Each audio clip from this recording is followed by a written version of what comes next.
Now, a relationship between a Taurus and a Scorpio can often work, but do beware if you're a millennial, because then it could be like a honeymoon in Beirut.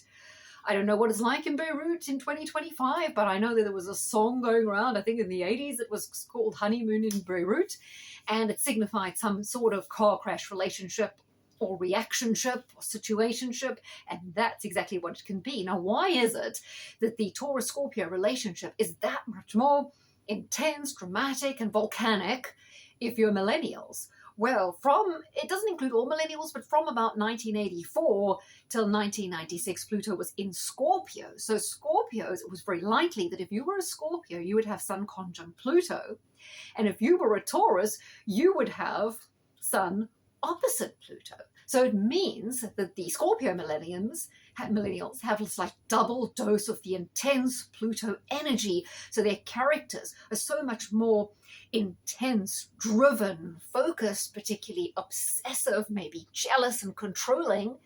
And for Taurus, it's very much the same, because Taurus has many of those same characteristics of possessiveness and envy that Scorpio have. But when Taurus have Sun opposite Pluto, they're often projecting those characteristics. So many times when you've got these relationships with your Taurus and Scorpio millennials, they are so similar, but they don't see it. They're constantly blaming each other. There are so many double standards in this relationship. It's worse than the bloody Houses of Parliament or Congress, because it's super antagonistic. However, it can be the most transformative, close, unreal relationship. The highs are extraordinary. The lows are bitter and twisted. The partings can be extremely acrimonious, so save up for the divorce, because it's going to be costly. It's going to be like, call in the high-powered divorce lawyers, because this is going to get feisty. But, in all seriousness, this can be a very, very interesting relationship. And I imagine there are quite a few Taurus and Scorpio millennials that are together, that fell in love at first sight, that are deeply connected, that are so protective of each other. But when the going gets tough, they can have some real bad times. They can have some serious arguments and clashing of heads, both being extremely stubborn. Neither want to admit defeat and back down. And the other detrimental thing in this relationship is both tend to only have a forward gear. When they digging, they don't just stop digging, they hire a digger and dig deeper. So you've got to know, when you're one of these couples, when enough is enough, because there can be no moderation. You can both push each other to extremes. In some cases, you might come together as a team, face incredible hurdles together, achieve amazing feats in business or in terms of your personal struggles.